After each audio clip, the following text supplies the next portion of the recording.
Hey guys, we're coming to you live from the amazing Push Fitness Center. Today we have an amazing guest that is now a regular, I do believe, Lizette Ortiz, who's got a lot of amazing dynamic changes for diets. What we were talking about last week was how we can make diets better for us and make them fun.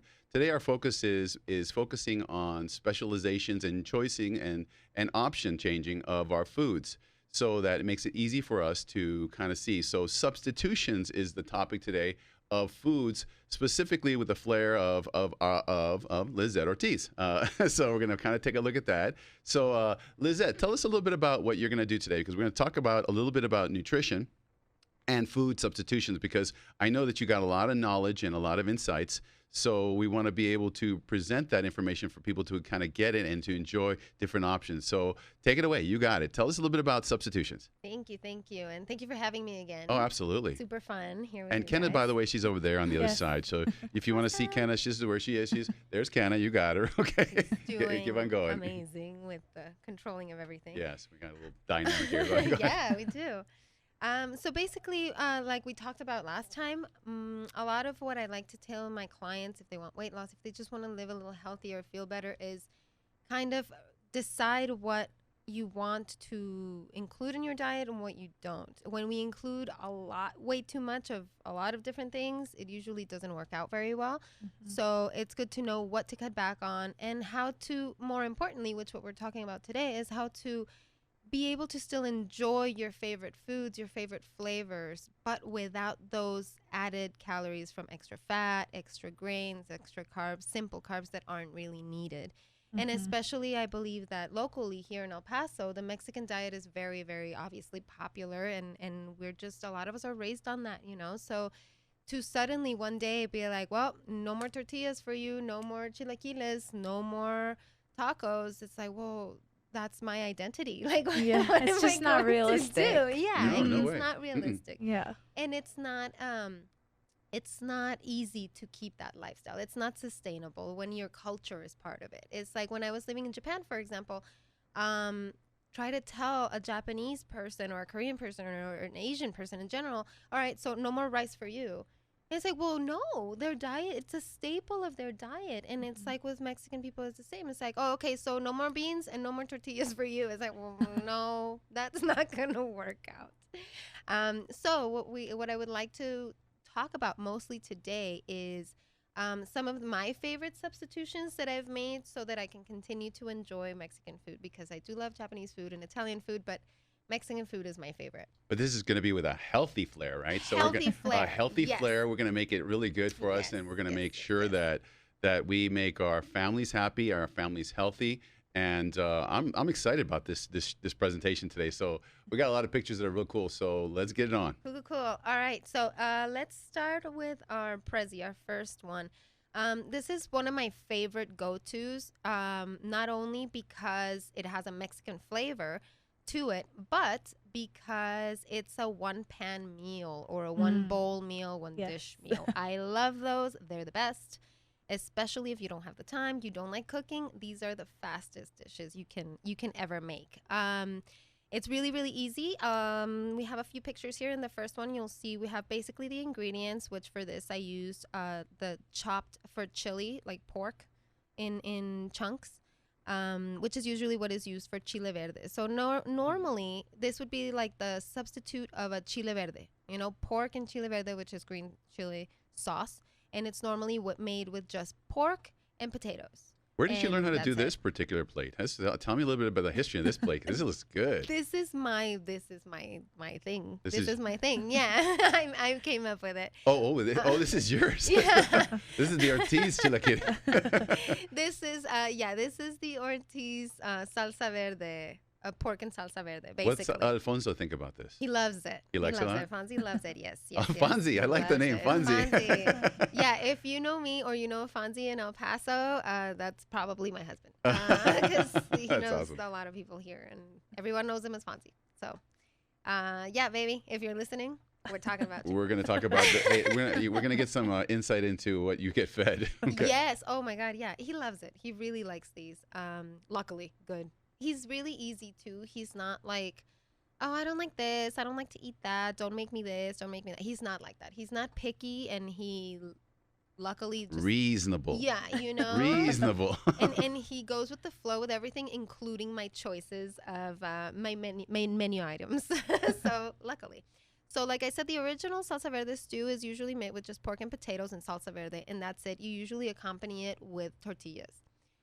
So instead of that, I added some more nutrients and more fiber and more just vegetable portions by just chopping up some extra things. So instead of only having the 3 ingredients, meats, potato, and salsa, I also added some chayote, which is that green squash looking thing that you see next to the red potato. Chayote. Chayote, yes, that is a squash. It's a type of squash. It comes in spiny varieties, and like that one that doesn't have the thorns.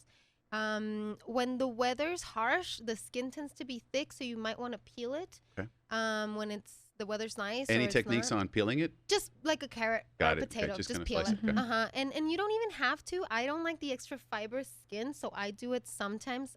I gauge it when you cut it. You'll know if the skin's too thick. You'll know if you want to skin it or not. So that's also a good substitution if you just want to skip the potatoes altogether. I would substitute with the chayote. Okay. Because it has a similar texture. It's nice. It stays firm. It stays in nice little squares. It keeps its shape. And so it gives you that feeling, both visually and in your Texturally. texture. You know what? Yeah, When I yeah. first saw the picture, it looked like a green apple. It looked like a green apple to me initially. You know, So- it's a similar color, yeah. Okay. Awesome. Yeah, but it's so good. Have you ever had No, chayote no, before? no. Never? In no, any no, presentation? nothing. No, Neither. I No. haven't. No. So good. Look, Okay, does it taste like everybody jicama try or it. no? Or no? No. Okay, it's different. It's even better. It's juicier than jicama. Okay. So it's not going to have like a starchy texture to it. It's more like a juicy. It's really good. You should No, try we're it. gonna, Like we're gonna, hey, we're gonna do a podcast on that. Yeah, let's whole just all about chayotes. But yeah, that's really good. And so another thing that kind of also gives you a similar semi-starchy texture is our carrots. So also cut those in chunks, kind of cut everything in about the same size. And so just with your chayotes and your carrots, you've already added so many more vegetables than the dish would originally have. Right. And then on top, those are my go-tos usually. And then on top of that, I put whatever else I have, which this time I had kale. So I cut all the hard parts, like the stems and the thick veins. I Mhm. cut those out and I only use the ruffles, only the leaves. Chop that up. And then some mushrooms because mushrooms are delicious.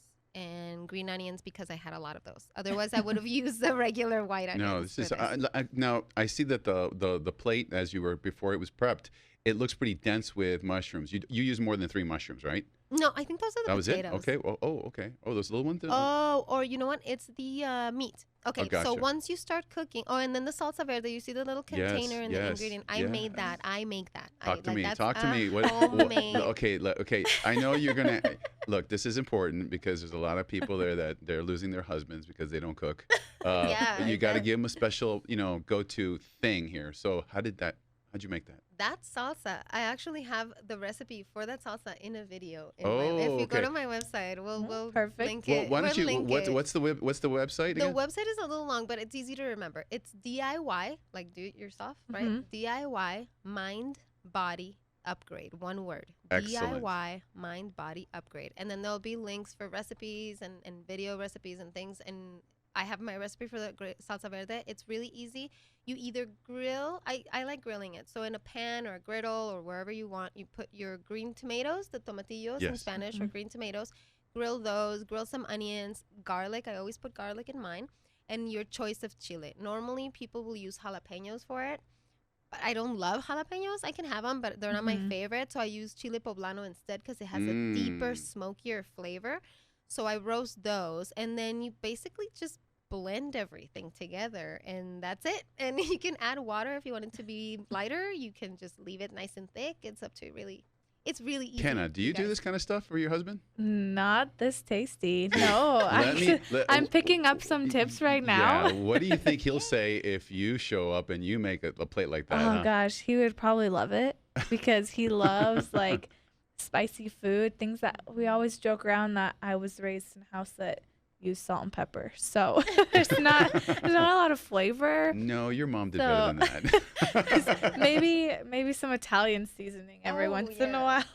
But he would probably love this. So this is good. Yes. Try it and let me know how it I will. Please try this is it. Okay, so this is the salsa verde. So basically you saute your harder vegetables, all your starches. So your chayote, potato, carrots with some onions. Saute that in no more than 1 teaspoon of oil, so you keep the oil low. Right? Is that a wok? It's not. It's just a big pan. Okay, got it. It's a big. But if you had a wok, that would be really cool too. Yeah, or just a big pan that you can just saute it in. That'll work. And then once your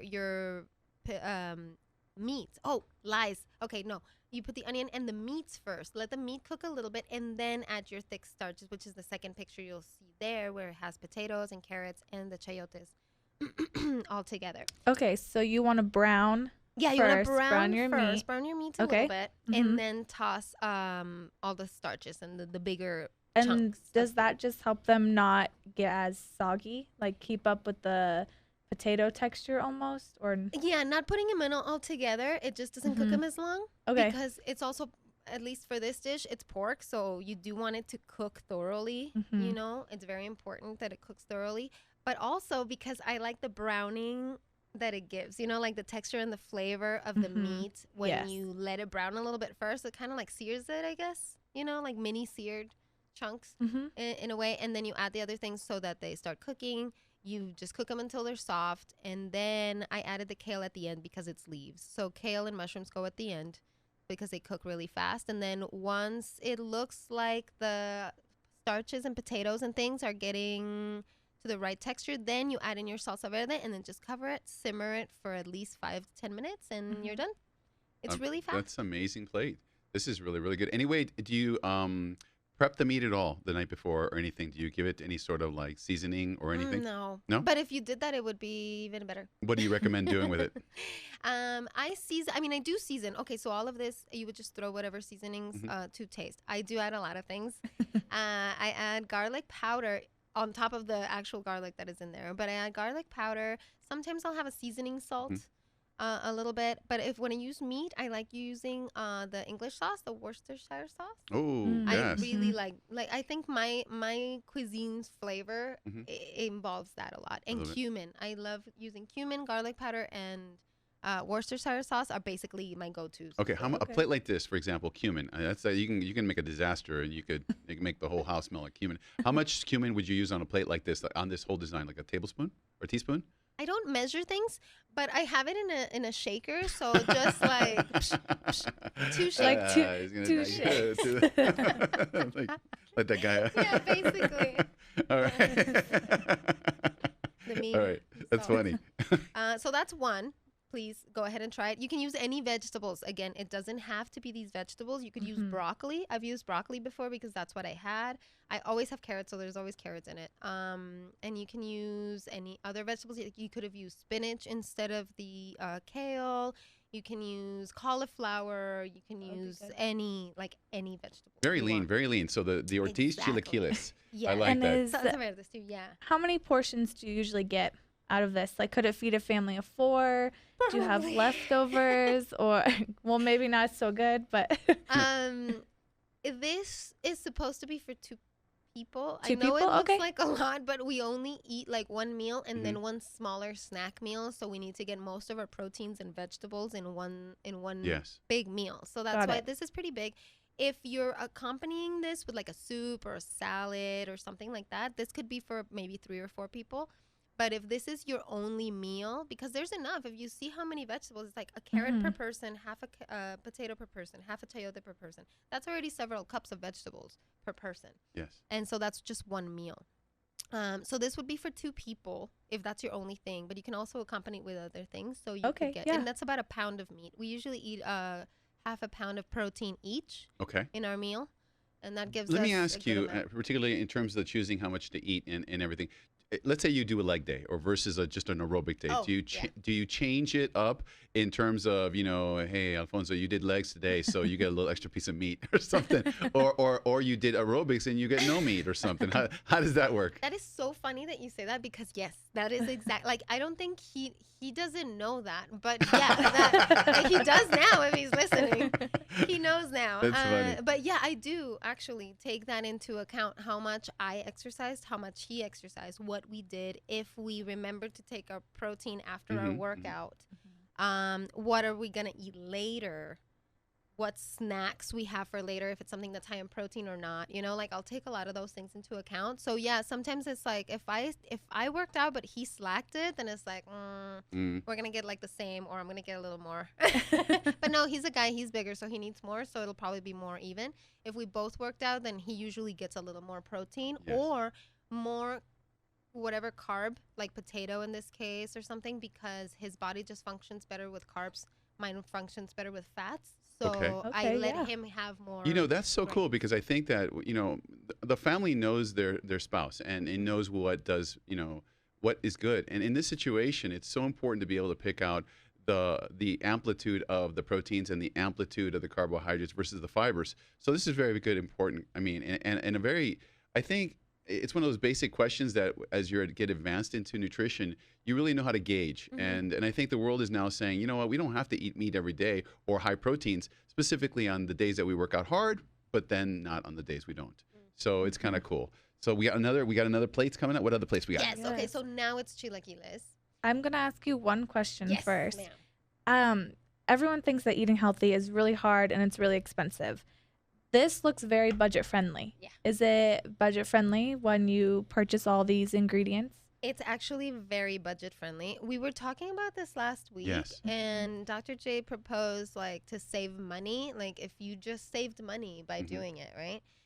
Just like I can't spend any more money on this, so no snacks. There's no money for snacks. And truly, I spend so much less money when I eat clean than when I eat other crap. When I fill up, like rice is cheaper, but where's my nutrition, Right. Yeah. And that's bland. You're still going to want something else, so you're going to end up eating junk anyway. And junk is actually pretty expensive. Yeah. This is really cheap. Like my husband and I, it's just the two of us, but we eat like this, or you'll see other pictures. We do eat healthy snacks. We buy, and we spend maybe $150 every 2 weeks.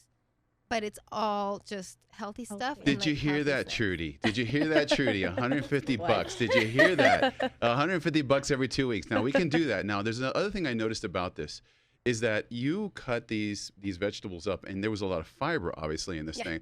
We're not just feeding, Alfonso in his muscles. We're feeding his bacteria. Yeah. And what I love about this thing is the you can almost see the probiotics having a hallelujah song going on. You can hear the thumps of they're happy. All the fibers coming in, and they're going to enjoy this. You mentioned a couple of things like rice, okay, and versus high fiber foods like this. Rice is absorbed in the first 5 feet of the intestine. Once it leaves, literally it ends up injecting into your body so quickly. Really no food for the bacteria. So this is where we kind of look at it and we kind of say, this is a food that's not only good for your body, but it's good for your bugs. Yeah. And your bugs keep your whole hormone system together. Everything working right. Right. Yeah. And you know what? And you know what? I hate to say it, but we talk about this because we're older. And did you poop in the morning? And did you feel good? Did you know? It makes a difference, right? Exactly. So if we do, we make it happen. Let's go to the next place and not talk about those kind of things. Okay, just go. Back to yummy things. Okay, so another delicious dish, Mexican dish that I love, especially for breakfast. I recently went to Guanajuato with my mom and my aunt and my cousin, and I swear every morning I had chilaquiles for breakfast because every hotel had them, and I love them, and they're so good. However, the bad thing about chilaquiles is that you usually fry the tortillas that are used for it. And so that already sabotages your entire plan for your diet. The whole day. Yeah, for the whole day, exactly. And then the eggs are usually fried eggs too, So, but there's no reason for that to be the case. You can still enjoy your chilaquiles. These are honestly very small changes that I made. Is instead of frying the tortillas, cut them up and bake them. I put them in the oven at about 350 for about 15 minutes. but that's here in El Paso with our altitude and our everything. So you check on them Yeah. till they're crispy and golden. I wouldn't recommend putting them at any higher temperature than 350 because that would probably just be too much. They would burn. And then the salsa is, again, my salsa that I make. That's the same salsa? That's the same salsa. Cool. Yeah. So I Make sure we put a link to the salsa. To the I bottom. will. Yeah, I'll add a link in there. But yeah, that's my salsa that I make. I make it all the time. I buy the green tomatoes every time I go to the grocery store. I buy my green tomatoes, and there's always like a batch of salsa at home. And then, so what I did for this is I sauteed some onions, and then I just baked the chips, and then I threw them in the pan. And then the salsa, like I mentioned, already has garlic, and it has onion, and it has the chile in it. So that's already a lot of flavor. So you don't need to add oil. You don't need to add any garlic, any onions, anything. That's it. And so just pour it on top of the chips and kind of move it around until they start softening a little bit. Once it starts simmering, you leave it there, cover it, make sure it's nice and hot. And then I just cracked the eggs on top of that. As you can see there, and then covered it. Spread just some salt and pepper on top, some green onions, cover it for a little bit longer till the eggs are cooked to your liking. Those look like 6 eggs or 7 eggs? It's 6 eggs. 6 eggs, yes. okay. Yes, they're a little uneven. I know there should be a 7th one in the middle, right? No, it's Which good. probably, but I guess Fonzie didn't work out that day, so he didn't deserve the 4th egg. That's probably what happened. He gets half a huevo. That's funny. He only got 3 that day. Actually, yeah, he prefers 4 eggs. He does prefer 4 eggs. That's so funny. But he must have slacked it this day because I obviously only gave us 3 each. So we both slacked it, I guess. And so that's it. And you just cover it once the eggs are nice and cooked how you want them. I took with a scoop. I scoop it out with either a spoon or a spatula or however you want. Normally the salsa's nice and thick. If it's too soupy, then use a spoon. But I like it either way. And just serve it. And then you see in the final picture, of course, a side of salad, right? And it's kind of like a chilaquiles are a type of thing that you can have for breakfast, or you can have as a breakfast for lunch, breakfast for dinner type meal. So I really like them because of that. I like that, breakfast for dinner. That is so cool because sometimes I want to have breakfast for dinner. Exactly. Yeah. That is so cool. Wow. That's amazing. So that one's easy. That was really easy. It's just the salsa. And I mean, if you don't want to make the salsa, you can just buy it. Like they sell salsa verde at the store. And salsas are amazing, like we were talking about last time, even as dressing substitutes because they don't have any oils in them. Salsas are made by roasting or boiling or steaming some sort of vegetable and blending them together. Say that again. They're made by how?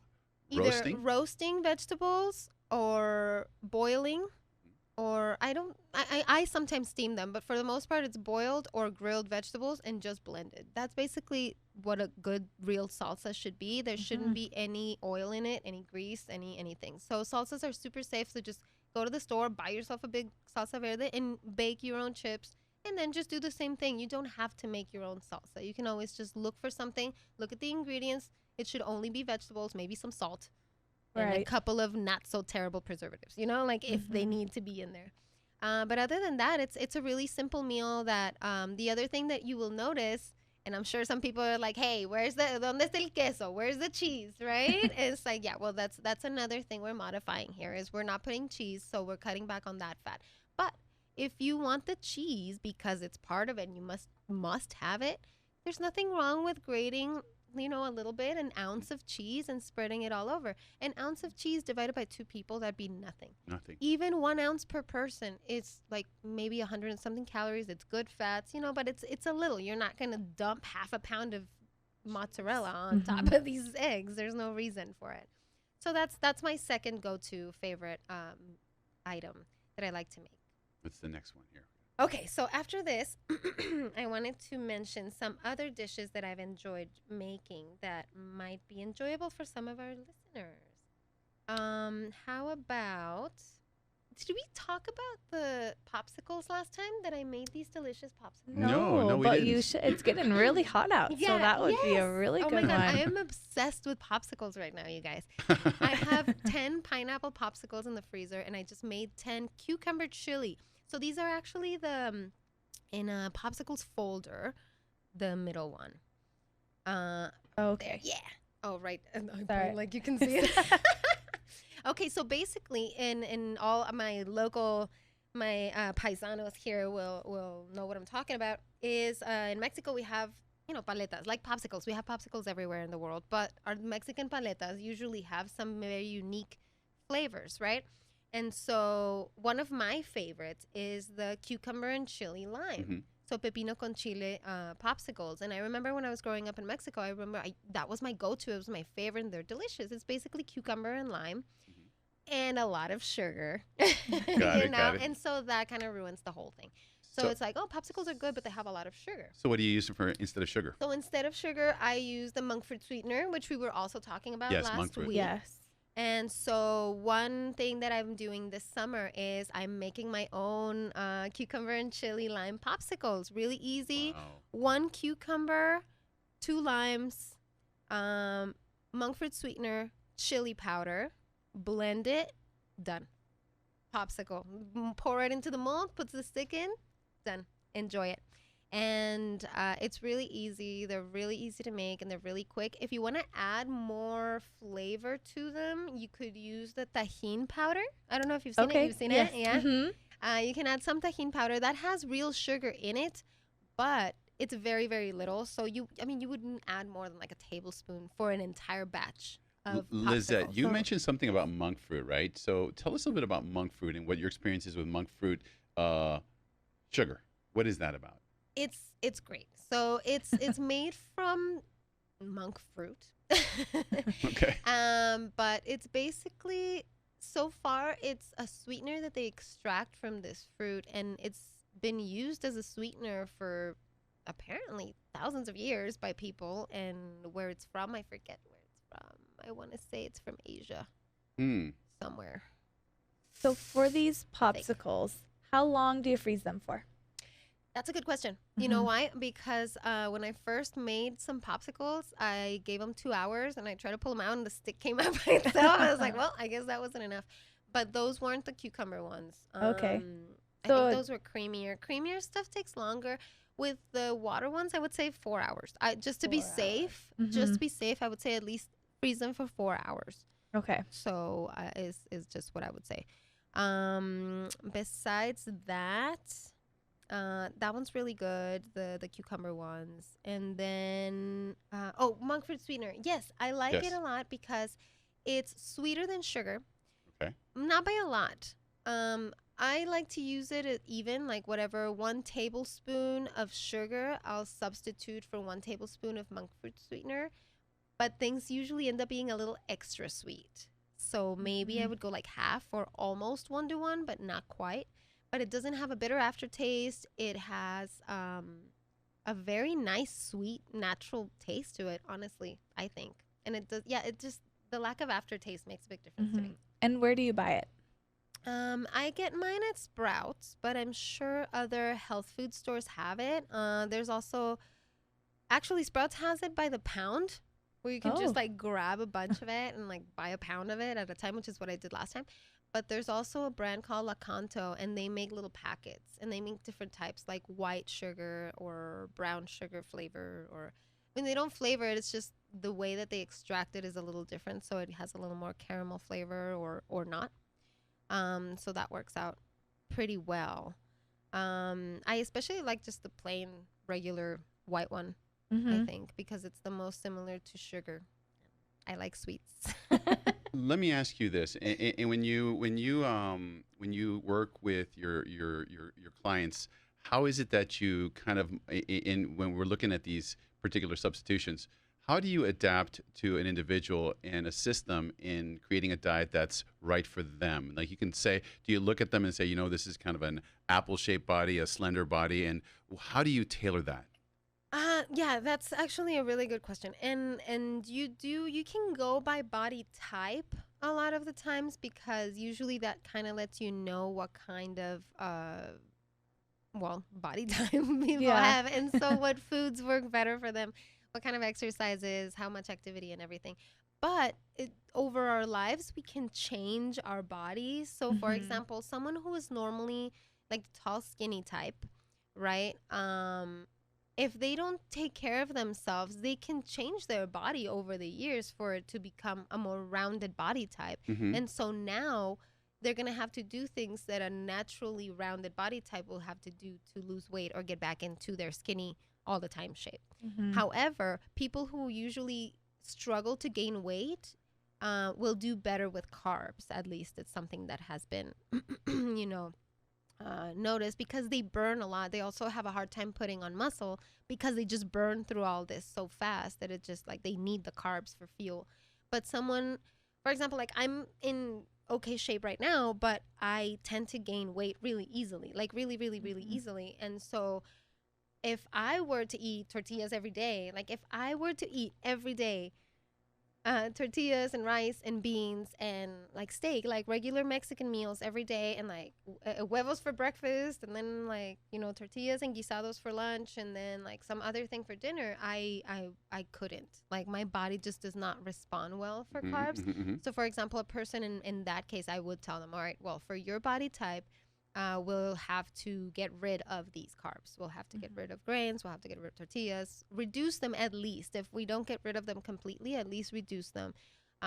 If you're going to do tacos, do just 2 tortillas instead of 4. Eat the rest with either lettuce wraps or just by itself. Like I've eaten my fair share of open-faced burritos. Like I've gotten a burrito and it's like, all right, thank you. And just open it and eat the insides with a fork. And you're eating the delicious stuff inside, and then the bread's just kind of extra.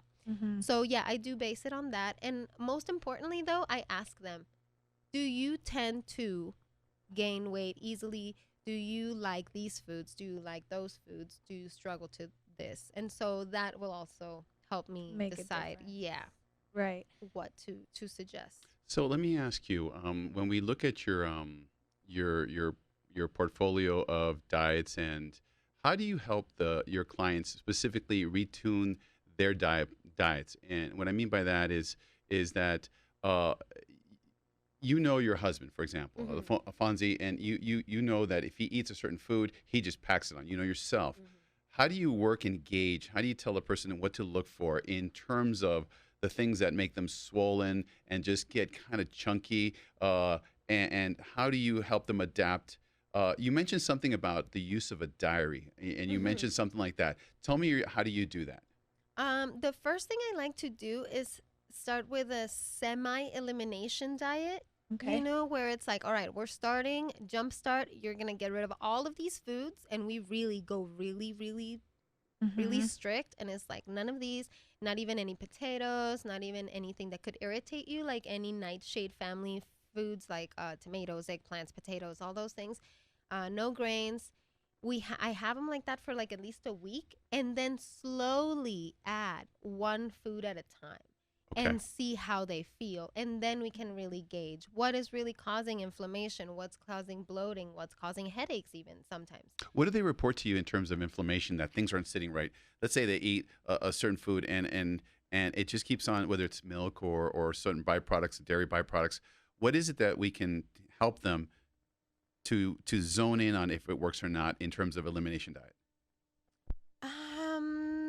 It depends. Like, it really depends on what they feel, I guess, but what I mostly hear is people are used to inflammation. Lizette, tell me about that. What do you mean by inflammation? And Kenna, tell me what it is that the patients tell us when they say, I from bloated to I just feel puffy to I just feel, inflammation. What is it that they should look for that tips them off that inflammation is, or they ate the wrong thing? And that's the thing, is like so many people are used to inflammation. And I'm sure you understand what I'm saying, because a lot of people don't even realize that they're bloated until they're at the end of this first week and they're like, my stomach feels so much smaller. My this feels so much better. I didn't realize, but I don't feel this discomfort that people don't even realize that they have a discomfort until it goes away. Right. And so something that I would say, pay attention to, I would just do it once a year at least. Every 6 months, I would like to do a detox. So like take at least 3-4 days at least of super clean eating, no grains, no anything that'll irritate you, and then slowly add foods. Okay. And see how you feel. Just listening to your body is so important. Yes. Like you really need to, like you said, like I know my body, I know my husband's body, and it's just I can't know every client's body, but I mean, there are patterns that you can notice, but in yourself, just kind of know what feels right, what feels wrong. If you feel like when you stopped eating something, your stomach's smaller, you don't feel nauseous or bloated or pain or discomfort, then now you know what, you probably shouldn't be eating that food. Yeah. I've said before, a lot of people associate inflammation with like just joint pain or a physical thing they can see.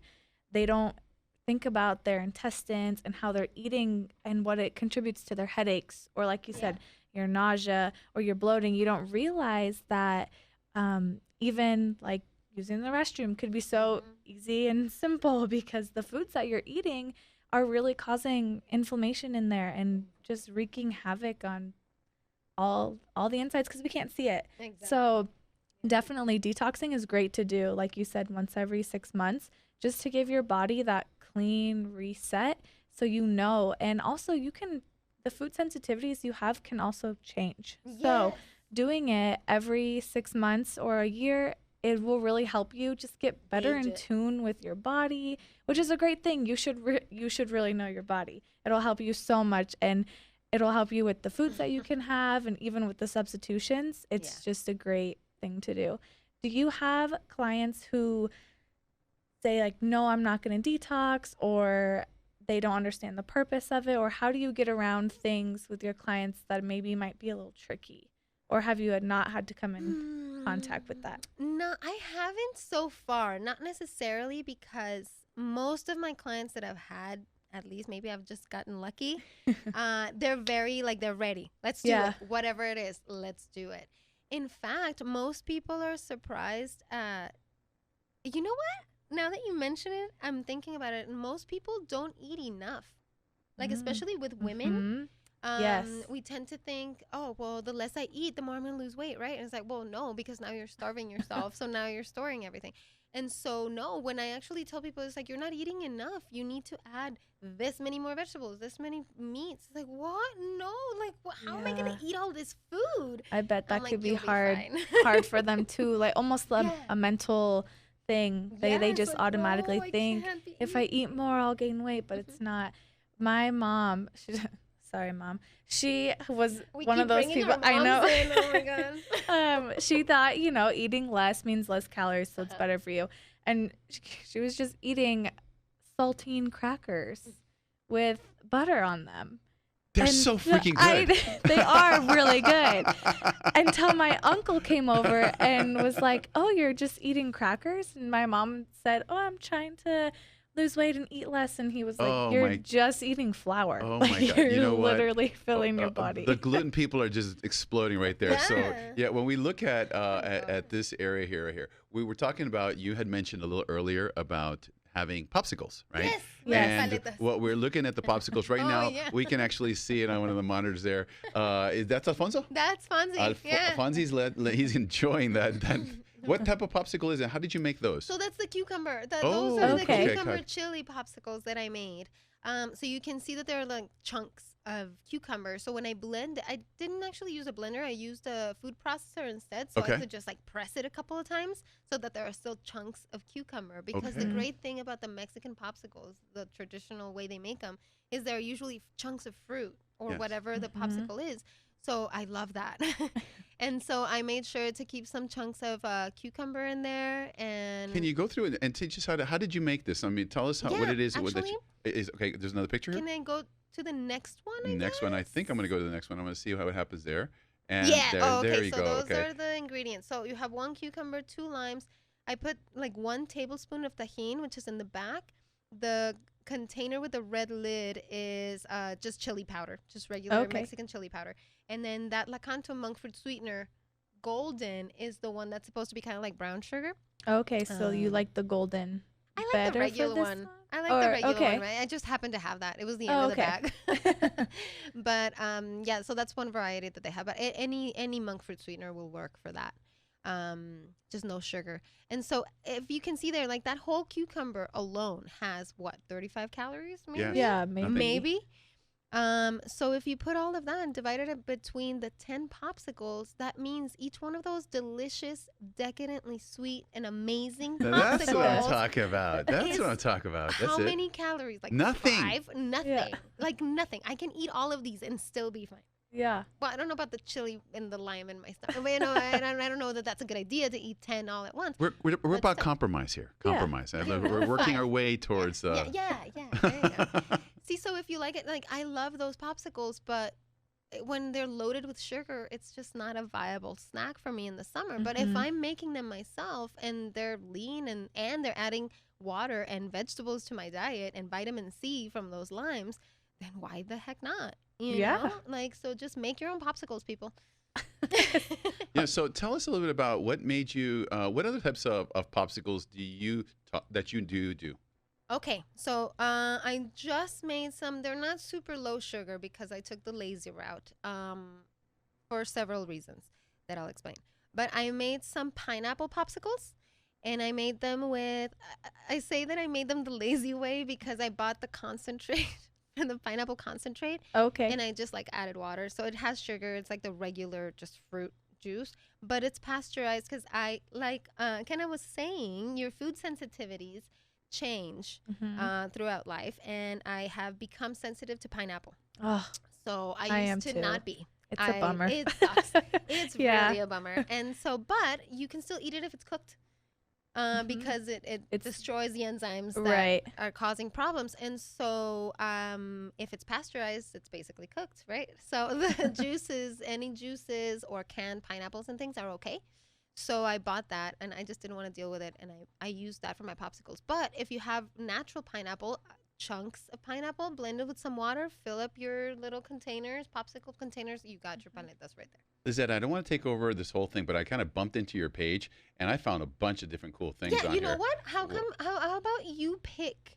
You pick a picture. You know what I Pick a did, food and picture. what I found is that I have a favorite. In a moment, I'll show it to you. Okay. And I'm gonna surprise you because I think that boy. everybody in the world has this as one of their specialties. Like, you know, Yes. to me, there isn't a week that should not have a taco night, right? Taco night. Yeah, So Taco yeah, Tuesday. take a look at that, and when you see that on there, you can see that looks really good. Tell me about this because that's got a lot of cruciferous vegetables on there, and tomate. Tell us. Yes, there's always a lot going on in my salads. There are always at least 7 ingredients in my salads. Okay, so this one has, your basics, lettuce. I don't use iceberg because it just doesn't have a lot of nutritional value. So I Mhm. usually stick to something greener, either a green leaf or a red leaf, which is what's on there. Also, like Dr. J noted, broccoli, right? Cruciferous vegetables. We got some broccoli in there. I cut it small. Someone once told me that it was hardcore to eat broccoli raw. So I guess, if you don't like it raw, steam it before you throw it in there. I think it's perfectly You know what? fine. I don't look at it just for me. I look at it for my bugs. I gotta make my bugs happy. Exactly, My bugs exactly. have to be fed. They don't want meat. They want some crunchy stuff, and they want to break Yeah. it down. Yeah. Yes.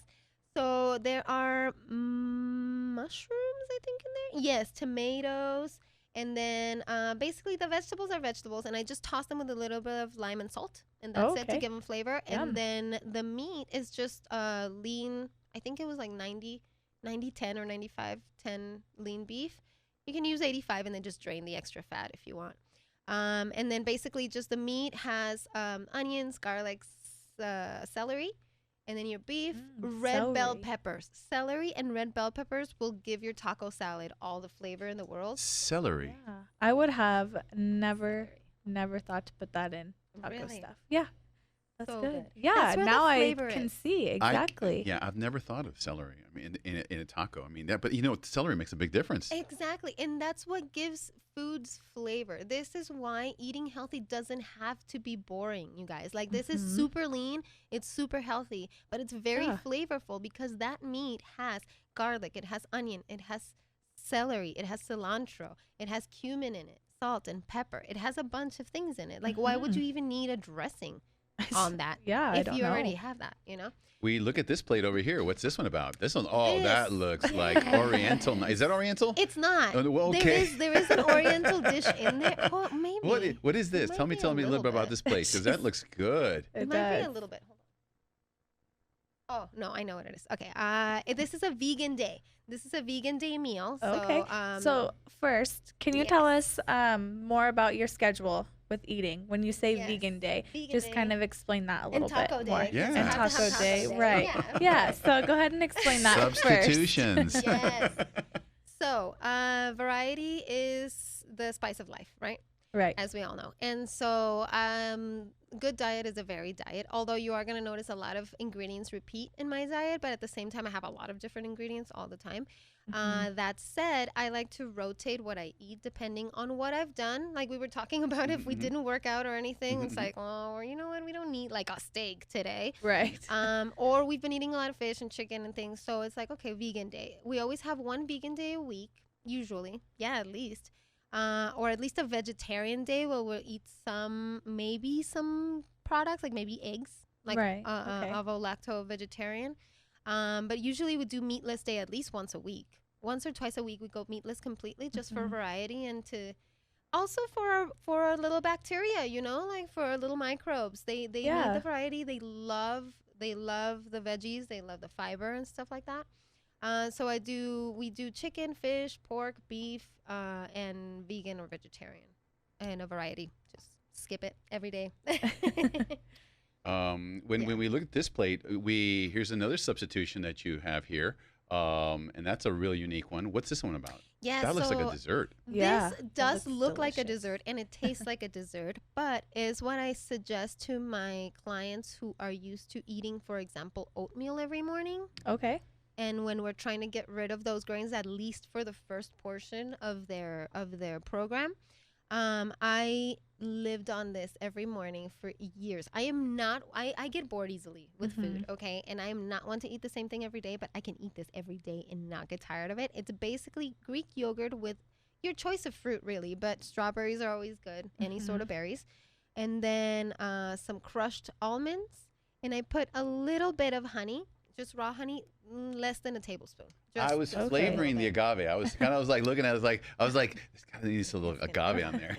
I do honey. Honey's good. That's huge good. On the agave. Oh, it's okay. Believe it or not. Well, even just the crushed almonds is great because so many people go for the granola that you can just get, and it's full of sugar, and they don't realize that. So just even by making your own granola or by just using, like you did, crushed almonds, it's so much better for you. That's how I started. And it keeps you full. Exactly. That's how I started, because I used to do fruit and yogurt with granola until I found that granola is not healthy, you guys. It's not healthy. Yeah.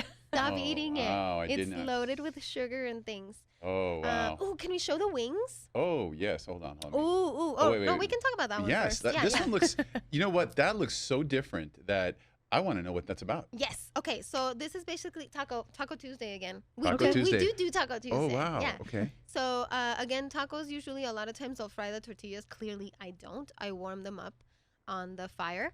The inside is fish, so they're fish tacos. A lot of places, I don't know if it's just California or if they do it here. I had never seen it until I went to California, but they bread and fry the fish before putting it in the tortilla for whatever reason. Which don't do that, okay? Yeah. Don't do that.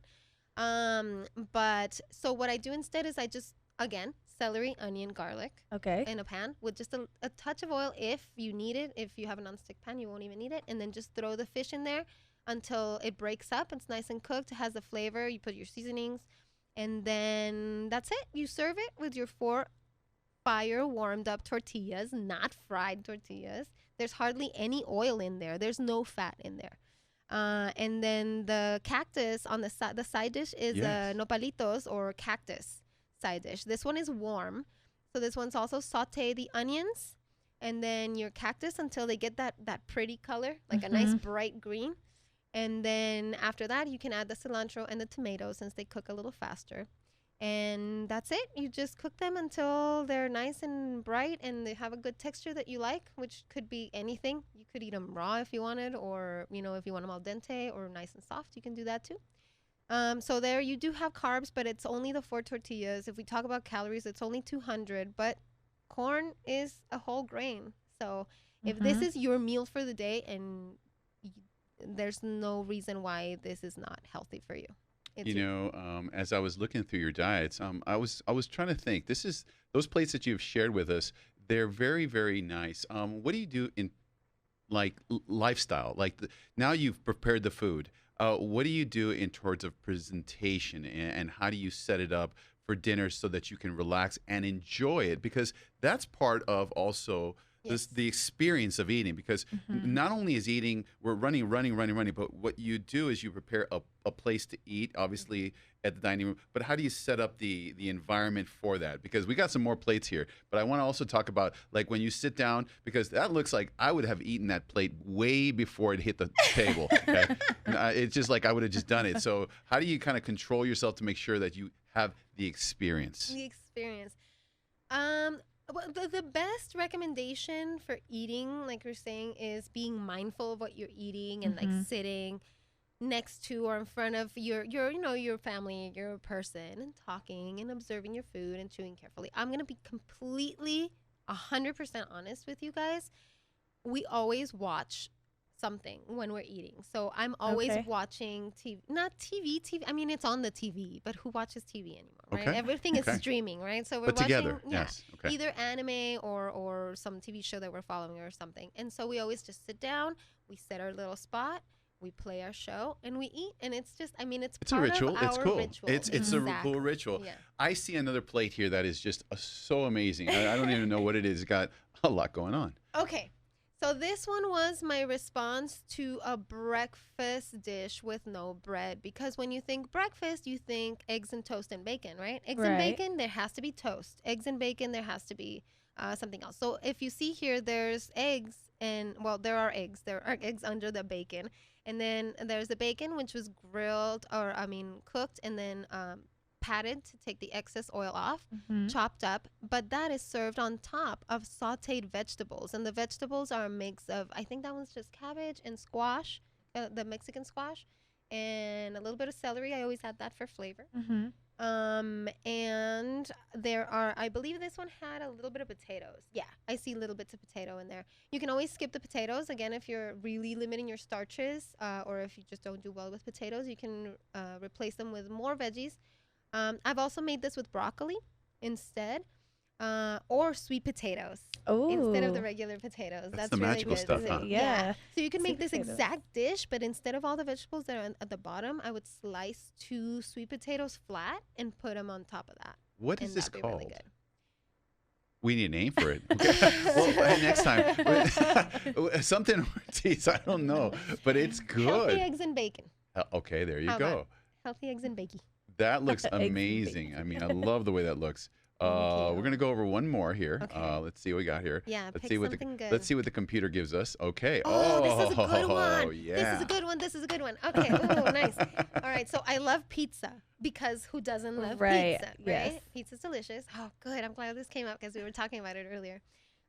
So another food that I was raised on as a kid was homemade pizza. My mom actually used to make pizza. Like, my mom's family is originally from Italy, so we have like a family pizza dough recipe. And so she used to make it, and it was freaking delicious. But then when I found out about nutrition, it's like, oh, this is just flour and lard, like literal lard, because of the area of Italy that my family's from. They use lard instead of olive oil. What part is that from? It's the South. It's you know what? There's some Italian people being real upset right now. Sorry. We need some city to. It's because I only know that the rock, the boot, the heel. Which part? It's between north and south. I worked at an Italian restaurant for a while in LA, and that's the only reason I know, because talking to one of these Italian ladies, we were talking about our family's pizza recipes, and she's like, oh, your family uses lard. They must be from the south of Italy. No, the north of Italy, because the south uses olive oil and the north uses lard. Yes. I was like, oh, I didn't know that. So now I know. But anyway, so I love pizza, but flour is terrible, especially the white flour that you use to make pizza, right? And so I make, like pizza toast. That's another quick way of making pizza. But again, toast, usually white bread, terrible process. So instead, I use eggplant. You can make an eggplant pizza. Eggplant, I know. I'm a genius. I'm a genius. No, I'm not a genius. There are already recipes. Liz Ortiz, the genius. We're going to make sure we can index that. Liz Ortiz, the genius. Genius. Like a Wile E. Coyote. I'm going to bring my little card that says We need a cartoon now. We need a cartoon. The genius. Genius. The cooking genius. Got it. Okay. So you can make a pizza, and Ken and I were talking about it before, and you can get your eggplant and make it into a crust and bake it, and then it's too long. I don't want to spend that much time. So I just cut my eggplants in slices, grill them either on a big pan or a griddle. And then while that's happening, I make my pizza sauce, which I honestly make with canned tomato sauce. I just get something that doesn't have a lot of additives in it. Something that's just tomato and salt. And then I make my sauce, add oregano to it, basil, garlic, of course. And then once the eggplants are ready, they're grilled on both sides. I put the sauce, whatever toppings, cheese, cover them, or maybe bake them for 5 minutes, or whatever you need to do just to melt the cheese a little bit. Again, if you look at this picture, these are Hawaiian. But I don't do ham for Hawaiian. I do bacon for Hawaiian. So I got some nitrate-free, thick cut bacon, which is mostly meat and less fat, right? And then some pineapples. Since they're cooked, I can eat them. So I chop them up, put that on top, and then grill them. And these we were able to eat by hand because I baked them a little longer, so they dried out. But sometimes you might have to eat them with a fork, but it still tastes like pizza, and it's amazing. And then all you would have to do, because I mean the eggplant is a vegetable, so you already have a lot of vegetables there. But you can also just put a little salad on the side, which is always a nice addition to anything. Wow, Lizette, I would like to tell you that we have learned a whole lot today regarding your specific meals. Let me ask you, in terms of you creating these ultimate designs, when you did all this, you mentioned the nutritional components. Before I go into that, I want to ask you specifically when you mentioned something of the nitrates. What did you mean by that? In the nitrates, avoid the meats with nitrates. Oh, okay. So, well, to cure... Okay, technically, they still have nitrates even when they say they're nitrate free. They just don't use the same ones. Nitrates are basically added to foods to cure them. So just, to keep them fresh, especially hams, cold cuts, deli meats. They usually have to add these minerals. I guess nitrates are like they're minerals that they are added in there. But it's too much sodium, so for especially for people with like heart conditions, they need to stay away from nitrates. Yes. So especially for them, I like to stay away just because it's extra stuff that you don't need. So you look at the ingredients and you'll be able to see. I look at the ingredients. Yeah, you can see, and a lot of the packages will say nitrate free, no nitrates. Okay. So just look for that. Wow. And if you read the ingredients, they'll say nitric, so if it doesn't say that, you're good. You can just cure meats with salt and vinegar, really. So you don't really need all that other stuff. Wow, Lizette, we have gone through a whole lot of things today. And one of the things that we've noticed today is that in the process of teaching us this nutritional dynamics, first of all, I want to thank you, because this is only we only had like 4 plates, and I know people are watching. I can see the numbers of people watching and the comments that they're loving the foods. So one of the things is that we want you to come back and share with us some more stuff and different topics. So I look forward to it. Today's been a real exciting thing for us. I know Kenna's got some ideas for her husband. They'll love them. Yeah, I got to tell you something on a side note. My mom, she's an older Colombian lady, and she'll look square at the young ladies of today and say, you know what, you want to keep your man happy, you better learn some skills. And you may be all educated, a lawyer, career oriented, but you need to have some skills, because I got to tell you, the way to a lot of people's heart is their bellies, and if you take care of them and you make sure that they don't have atherosclerotic disease in the future, the way you're tending to your family, the way that most moms and most families tend to their families are so, it's critical to be able to assess and dynamically change. So our topic today was substitutions. So we need to be able to adapt and you've given us some amazing topics. So I don't know what we're going to call you, but we're going to call you the genie, the magician, the kitchen magician for the substitution magician. Substitution guru. Yeah. Substitution guru, right? Because I'll tell you what, one of the things is that as we look at this stuff, we want to bring El Paso the knowledge that you have, because they're going to love this stuff and they're going to be able to reach out for you. So once again, tell us the website to find it so we can find it. It's Would, Yes. yeah. Well, thank you. I hope people get a lot of ideas from this. Like Definitely. even if you don't do exactly what I talked about, like if it gives you ideas for, oh, I'm gonna try this with this other thing, like please do. You can find my website where you'll find recipes and pictures and everything for all these things. My tips, DIY mindbodyupgrade.com, one word. Or you can follow me, and this shows up at some point later in Yes. the video, Yes. is at coach_Lizette on Instagram. And I share a lot of my recipes and my workouts and tips on there I too. saw your Instagram page. It's amazing. Yes. Thank you. Yes. Yeah. So follow, even if you follow there's a link to my website on the Instagram. So Oh, just follow perfect. at coach_Lizette, and you can get a link to everything. Everything's linked there. So if you Awesome. just follow me on Instagram, you can get access to all these.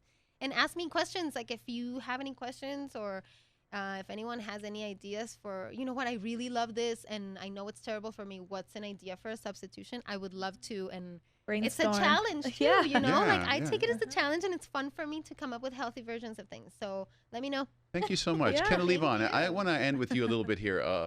Tell me a little bit about what you learned on this whole process here today. Well, like we talked about, I've done the eggplant pizza before too. I think that it's delicious because I love pizza. It's a downfall. So the eggplant one is definitely great. And my 1-year-old also unfortunately loves pizza. So it's definitely good to have substitutions, especially as a mom, just ready in your back pocket, and ones that don't take forever, because the last thing I want is a very hungry toddler. But the celery, I have not thought about putting celery in a lot of our dishes, and I love crunchy food. Yeah. So that's definitely something I will be giving a try. Yeah. I'll tell Yes. you what, Yeah. and what I loved about this particular setup was that you were very considerate in terms of our bugs. I'm a big one Mhm. about the bugs. And the fiber and all the good, the and the pre and the postbiotics to make our bodies healthy and to work like it should. I want to thank you again, guys, and we look forward to the next rendition. We sometimes get a little kind of crazy clinical, but today we decided to bring it home because it is the answer from the kitchen to your genes. And when you have the power of cooking food that affects your family's genetics through epigenetics changes and the changes that we get into clinical in this process, you really make a difference in your future generations. So Yeah. for it's not so obvious, but for those that know that we influence our future generations by what we eat. So goodwill and God bless. And again, we're coming to you from the Push Fitness Center, and looking forward to the next connection. Bye, guys.